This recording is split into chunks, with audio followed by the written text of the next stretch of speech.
Yeah, go ahead. What are we talking about, man? Huh? What are we talking about? What made you qualified to be mufti? I'm not a mufti, nor am I qualified to be a mufti. Or to be the imam?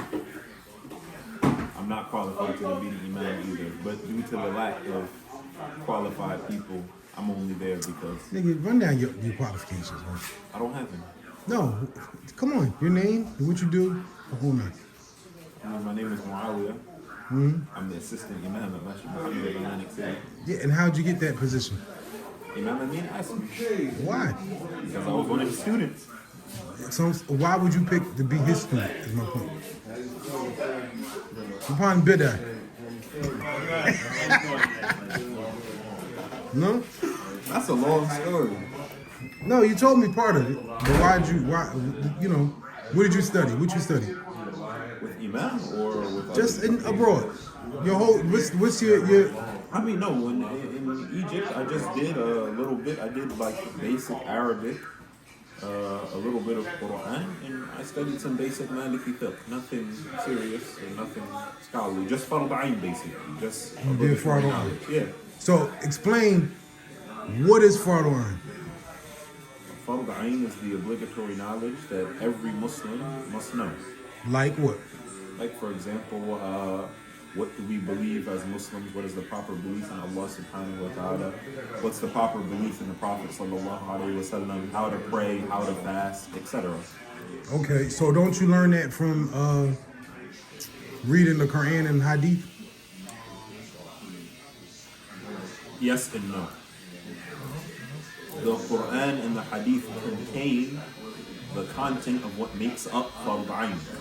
But you learn Farad Ayn in a systematic manner from the Islamic scholarly tradition, from qualified Islamic scholars who have looked in the Quran and the Sunnah and have distilled the information and put it in an organized fashion for you. Says who? Says the entire Islamic tradition through all of Islamic history. This No. is how Islam was taught and practiced throughout all of Islamic history. You look at all of the great scholars in every single era of Islamic history. This is how they studied the religion. And this Which is how- what? How they do it? You want to talk about madhahib? Yeah, that's a sect. No. It's not? No, a madhab is a means or a way of understanding the Quran and the Sunnah. So, okay, you have the Quran, right? And you have the Sunnah. You have all of these hundreds of ayat and all of these hundreds and thousands of hadith of the Prophet sallallahu alaihi wasallam. How do I now extract information from the Quran and from the hadith? What are the tools that I use to look at the Quran and the hadith? What is abrogated? What skill applies? What applies in this situation and doesn't apply in that situation? So one would ask you, why would something be abrogated? Why would something be abrogated? If everything in the Quran is true, why would something be abrogated? Because the Quran was revealed in stages. So the Quran wasn't revealed upon the Prophet sallallahu alaihi wasallam all at once. The Quran was revealed over a 25-year period, beginning when Wahy began in Mecca when the Prophet was 40 years old. So, for example, in the beginning of, if you read the seerah of the Prophet sallallahu alaihi wasallam, in the beginning, for example, alcohol wasn't haram. The Prophet, it was revealed in the Quran, and the Prophet sallallahu alaihi wasallam would tell the companions, just don't approach the prayer. Don't pray while you're intoxicated. But other than that, alcohol wasn't haram. But when they came to Medina, that's when the ayah of tahrim was revealed. The ayah of the forbiddance of alcohol. And they said that the streets of Medina ran with all of the alcoholic beverages because of, the alcohol being made haram. That's an example of abrogation. So, for example, you see the ayat in the beginning of that are in the Meccan period, none of them say that alcohol is haram. But later on in the Medinan period, they make it clear that alcohol is completely forbidden. That's an example of abrogation. Okay, so one wouldn't know that unless they...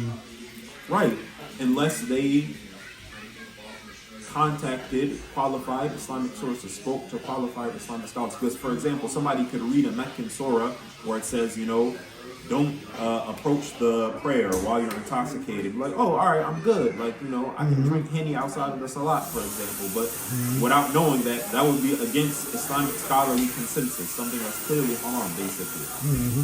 But you would have to be able to approach the religion from a qualified source. And one way of doing that is through reading books that are written by Islamic scholars, but an even better way is learning those books from qualified teachers, because that teacher can explain the book to you and explain the information. So if you're a new Muslim, Yes. how you supposed to know what you're supposed to do? Where you getting the qualified scholar from? That's the difficult part, if we're being honest with you, because there's a lack of qualified people. But for a new Muslim, the thing that they should concentrate on the most is two things. Learn your fard ayn, your obligatory knowledge. Find somebody qualified to learn your obligatory knowledge from, that being somebody that follows one of the four madhabs. So they either Hanafi, Maliki, Shafi, or Hanbali. What about Salafi? That's a long, but the short answer, no. Somebody that is a qualified Sunni Muslim that is qualified to teach Fard Ayn to you, find somebody to teach you your obligatory knowledge according to one of the four schools. And after that is read the Sirah. Build a relationship with the Prophet sallallahu alaihi wasallam. These are the two most important things for any Muslim, and in general, just the lay Muslim in their life. That's the two things that they need. Nothing other than that. You don't need anything other than that. Getting involved in all of the debates and all of the controversies and everything like that, you don't need any of that. Oh, and of course, also, since we're in Ramadan, it's the month of the Quran, to build a relationship with the Book of Allah. Build a relationship with the Quran. If you can, try and learn how to read the Quran in Arabic. And if you can't do that, then just do a little. Learn how to read your basic surahs, read the Quran, the translation in English if you can, and try and, seek explanation, again, from qualified sources, things like that. All right, so where they can get qualified sources online? You can't walk down to the masjid. Right. Most of the time. Well, I mean, I can give personal recommendations from myself. Go ahead. What would you do? One would be Masjid Muhammad of Atlantic City, right here, Imam Amin Muhammad. He's a great qualified source to learn obligatory knowledge from. He's always teaching. He's kind of busy, so he's not necessarily available for one-on-one, but there's a lot of information that's present online and on the platform. There's Seeker's Guidance also, Sheikh Faraz Rabbani. If you search in Seeker's Guidance on the internet, they have a huge website, thousands of fatwas, thousands of courses. It's all free. It doesn't cost any money at all. Connect yourself to Seeker's Guidance. Another good one is Taiba Foundation, especially for the brothers that are like incarcerated or anything like that. That's Sheikh Ami Ansor. You know him and everything. Yeah, I do. He came here, right? Yeah, that's my man. Yeah, so that's another really good qualified source.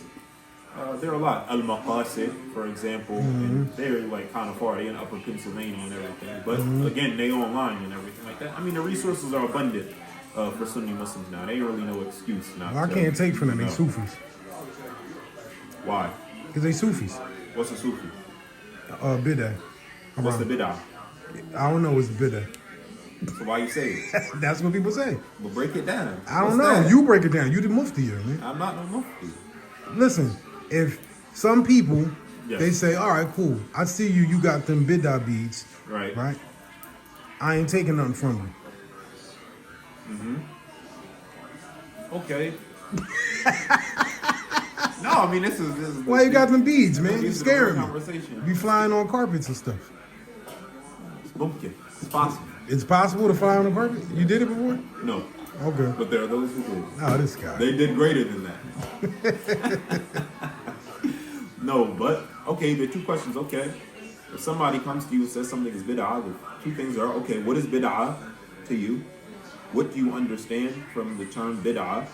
And also, what do you understand from the term Sufi? Okay, you say, okay, he a Sufi. I'm not taking knowledge from him. Okay, what's wrong with being a Sufi? Because they be banging their heads on the floor. Who told you that? Where did you get that from? On YouTube, they be dancing and stuff. And they jokers be saying Ramadan Kareem. This is not from the Prophet. That's what they be saying. I'm just saying what they be saying. No, this is true. I'll be on YouTube and see the crazy Sufi videos and people with the beads and All right, but you're mixing two separate things. All Okay, that stuff. there's tasawwuf, the science of tasawwuf, which is spiritual purification, ihsan, as the Prophet ﷺ described in the agreed upon Hadith al-Jibreel, and ta'bud Allah ka'annaka tarah, that you worship Allah subhanahu wa ta'ala, you strive to worship Allah subhanahu wa ta'ala as if you can see Him, and that you strive to adorn your heart with all of, the good traits that will gain you the pleasure of Allah subhanahu wa ta'ala and the acceptance of your deeds, and that you can enter Jannah, that you don't have hatred for other people in your heart. You don't have arrogance in your heart. You don't look down on people and everything like that. And then you try and take out from your heart all of the bad characteristics. Arrogance, envy, looking down on people, hatred of people, etc. That's tasawwuf. If you don't want to call it tasawwuf because you're afraid of the word Sufi, okay, fine. Call it purification of the soul or something like that. Call it, I don't know, ibadah or something like that. It doesn't matter. The term doesn't matter. But this is what is meant by the science of tasawwuf. Now, among the different scholars of Islam, there are different means of attaining those spiritual states. Now, this is what you see in the actions of the Sufis. So, for example, some Sufis may do dhikr in a group. Some Sufis may do dhikr by themselves. Some Sufis may do dhikr out loud. Some Sufis may do dhikr silently. These are all the actions of the Sufis. It's not tasawwuf in and of itself. Now, if you don't agree with a specific action and you're not comfortable with a specific action, then that's fine. No big deal. Now, I would want you to be uncomfortable with that based upon knowledge, though. Not just, it looked weird, so I ain't doing it. No, have a reason, a knowledge-based reason for why you want to do it. But at the same time, then, do what you're comfortable with. This is my point in doing this, right? People seem to think there's only one way to practice Islam. It depends on what you mean. There is one way to practice Islam if you're talking about usul-ud-din. The foundations of the religion of Islam are one. You believe Allah subhanahu wa ta'ala is God. That there's no God besides Allah. That no one deserves to be worshipped besides Allah. That Allah subhanahu wa ta'ala has no likeness and no similar. You believe in the Messenger of Allah sallallahu alayhi wa sallam, that everything that he brought is true. That everything that he said is true. That he is the final messenger sent to mankind. You believe in everything that was revealed in the Quran and everything that is stated in the authentic sunnah of the Prophet sallallahu alaihi wasallam. That is the usul-ud-din. But the details of how to do that, there's not one way to do it. Who told you that there's one way to do it? Sheikh. Sheikh who? You can only wear, the women got to wear black. And they have to have a beard. And your pant legs can't be past your ankles. You cannot listen to music. You cannot, what's the other one? Oh yeah, don't say Ramadan Kareem. That is a big bid'ah. I never heard that one growing up. I didn't ever heard that one. No. So it's a new big thing now. Yeah, you can't, because that's like saying that Ramadan is generous when generosity is only from Allah. Allah is Al Kareem. So you can't say Ramadan Kareem. But you can attribute physical attributes to Allah. You see the contradiction there? No, not just that. I mean, yes, Allah subhanahu wa ta'ala is the true giver and the true doer of all things. But the way of the world is that we see the world through the lens of the means in our world. That's bad. Okay, Ramadan isn't generous. Yeah, Ramadan is generous in a metaphorical way in terms of the reward that you attain within it. Metaphors are haram, man. I'm just telling you. So you read that Quran, Yes. and it's figurative. What you see is what you get. But that's my point. So I had that conversation. But there's no language in the world that works like that. So why would why would that apply to the Quran? I know that. I'm saying that's a Not conversation. only that, you're contradicting yourself. Yeah, that's a conversation I had with somebody before, and they was trying to tell me, yeah, man, that's not from the Prophet's time. You can't. Everything is the Prophet's time didn't do that. And I had to tell the dude, well, the Prophet ﷺ didn't sell drugs neither, nigga, and you sell drugs.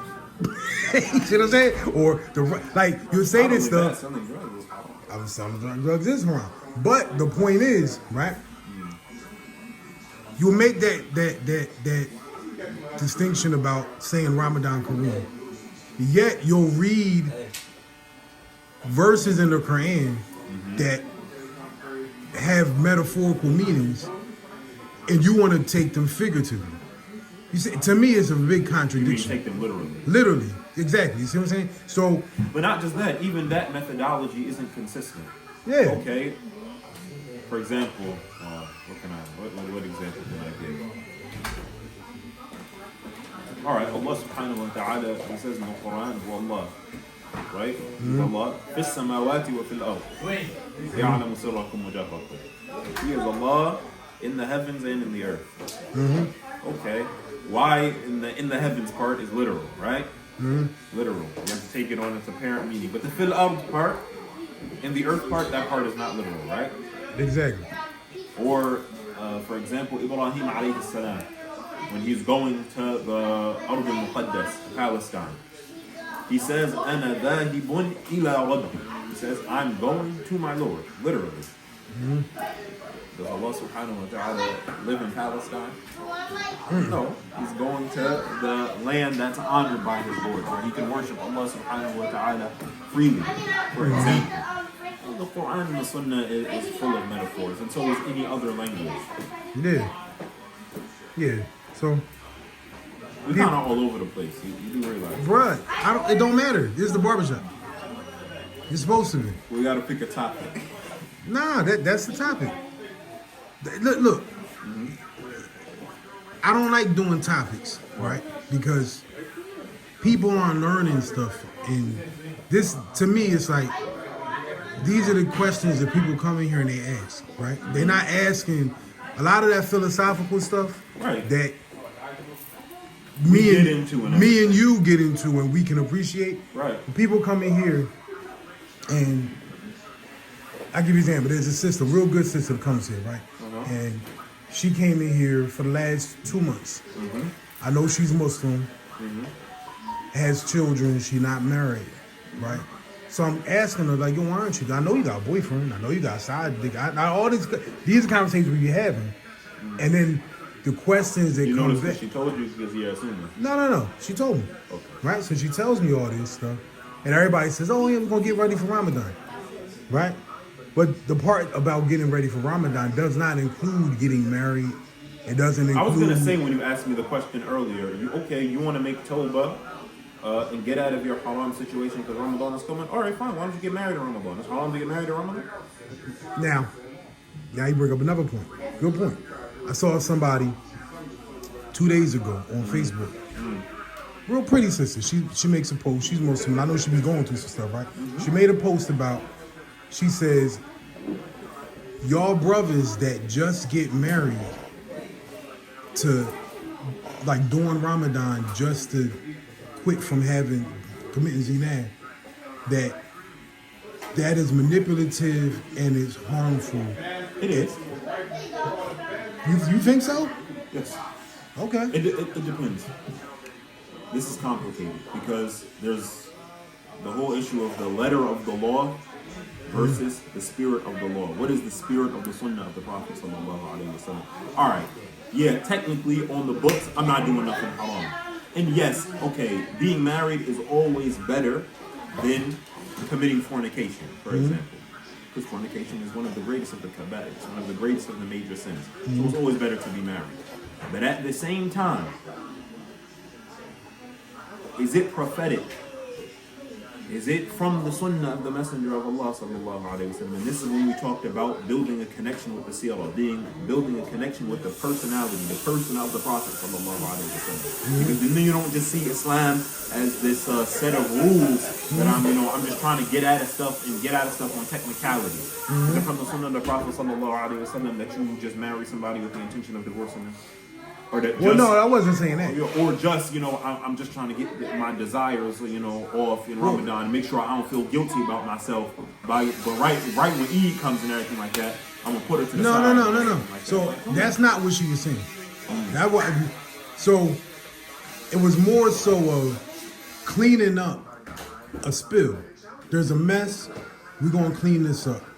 Not necessarily I'm gonna dump you after Ramadan.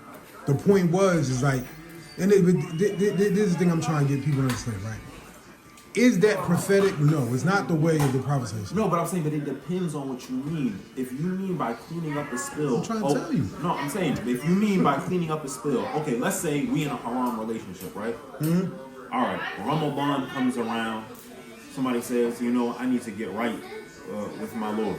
I need to make tawbah. Especially, and y'all should have a conversation about this. Ideally, like, we don't need to be doing this and everything like that. Especially if y'all both Muslim. Mm-hmm.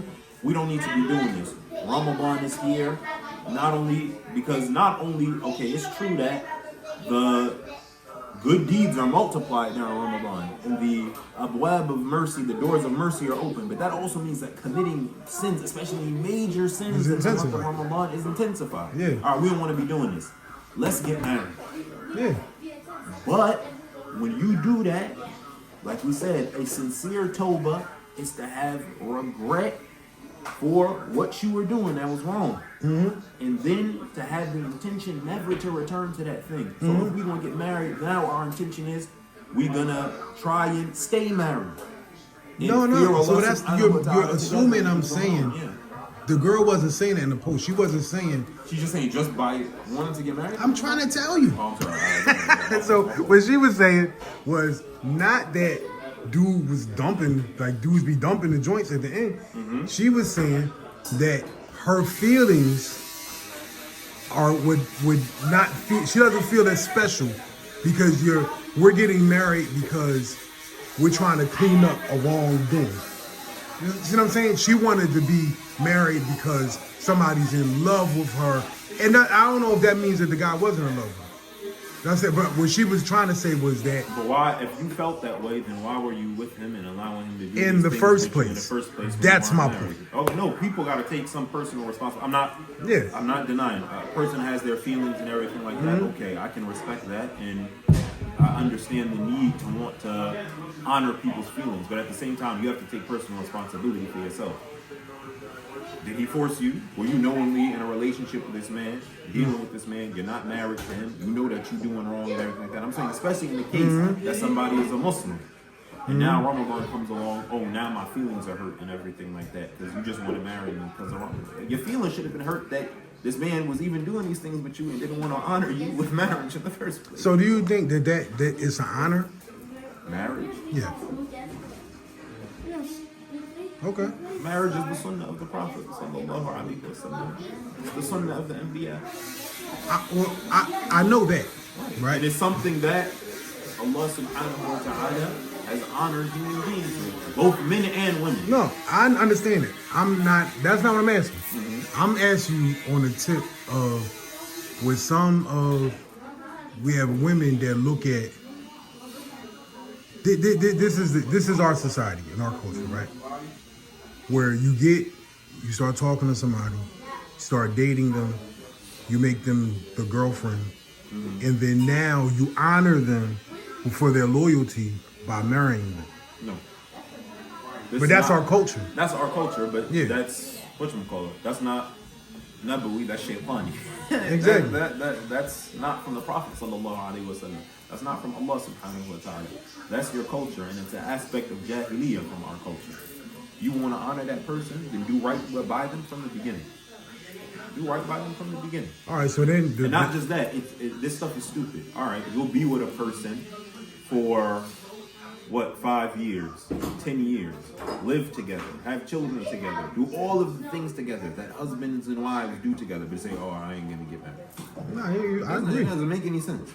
I agree. But then, here's a flip. And right? we're not, and I'm saying, and we ain't, and there's no disrespect to anyone else, but we ain't Catholics. Divorce isn't, hold on.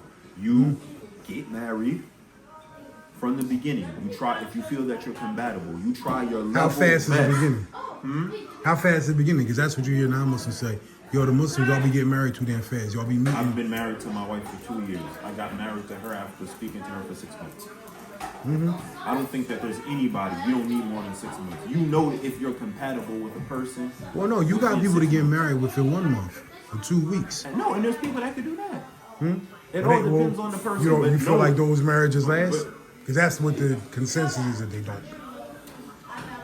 Yes, many of those marriages do last. Because there's people that be boyfriend and girlfriends for 10 years and then they get married and then be divorced. Yeah, well, that's my point I was getting at. So I just try and get you to make my points. Right? No, I mean... No, somebody said to me one time, oh man, well you didn't been married like 5 times or something. Well, they said about women, right?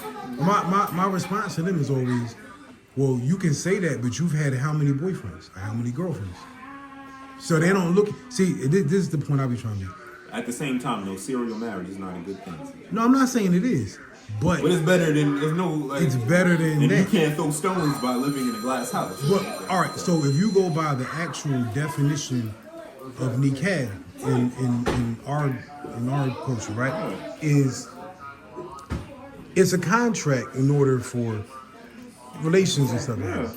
That doesn't mean it's only that, right? But on the most basic level, it's that. Yeah, that's what it is. So that's why I be telling people, like, yo, when you have a boyfriend-girlfriend relationship, you have a marriage too. It's just an illegal marriage. And I said that's the difference between a legal and an illegal situation. Not that it's a situation that is bereft of responsibility. Yeah. Because now, when you decide, I'm not talking about the state. Right now, I'm just talking about religiously. Especially, we're talking as Muslims. Now, you guys have obligations to one another before Allah subhanahu wa ta'ala that you have to take care of. It's now not just a thing of, all right, I'm tired of this person. I'm out. Yeah, and that's what I be trying to tell people. Like, people are just, and both men and women, they're just afraid of the responsibility and their responsibility to one another. Yeah, but what I try to tell people, they say, oh, the Muslims, y'all get married fast. And I say, yo, them relationships are not easy to get out of.